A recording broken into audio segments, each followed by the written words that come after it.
In recent years, researchers like Darling Hammond, Fullen, Elmore, Showers, Joyce, and Calhoun have explored what makes professional learning effective.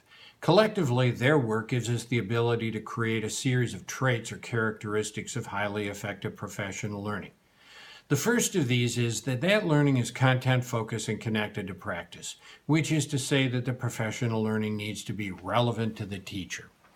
The second trait is that professional learning needs to incorporate active learning. There's a couple of reasons for this. First, too much professional development is nothing but lecturing at teachers, and lecturing is a wildly ineffective learning methodology. Researchers at MIT and Harvard have recently demonstrated that there's actually more activity in a mind when a person's asleep than when they're listening to a lecture.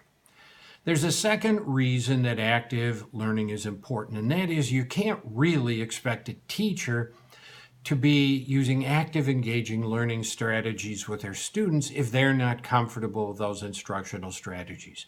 So simply said, teachers need to learn the way we expect them to teach.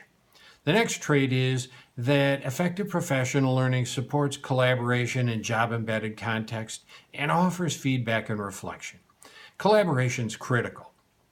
Darling Hammond's work demonstrates clearly that when teachers across the school collaborate together, student achievement goes up across the entire school. Fullen outlines a second reason why collaboration is important. When teachers are collaborating effectively, he argues, they are in fact developing collective capacity to improve teaching and learning. Now, there's also an important connection between connected to practice on one hand, something we talked about a moment ago, and job embedded, which we're talking about now.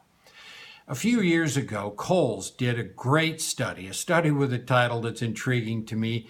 The article was Professional Development, a Great Way to Avoid Change. What he would argue is that if you take teachers out of their school for professional development, at best you're going to inform their practice. But if you want to change their practice, professional learning needs to happen in the school and in the classrooms where teachers work. Next trait of effective professional learning is models effective practice. We all want to see what effective practice looks like. And then we want to have the chance to talk about what kind of support we need to use those kinds of practices to adopt those practices for our classroom. So modeling, team teaching, and using video are all effective practices for us. Next, we really want to see coaching. Providing coaching is one of the key traits of effective professional learning. The best evidence for this comes from a study a few years ago of the world's most successful school systems by Barber and Morshed. And they argued really clearly that the top school systems all recognize if you want good teachers, you need to have a good teacher train them. And that means that requires one-on-one coaching in the classroom. Next, you have to have sustained duration to professional learning.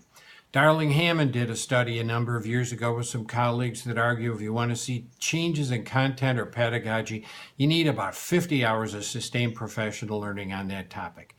And finally, effective professional learning is connected to other school initiatives. No more disjointed or unrelated professional development. The good news is that coaching aligns perfectly with all these traits, as we see when we explore coaching further.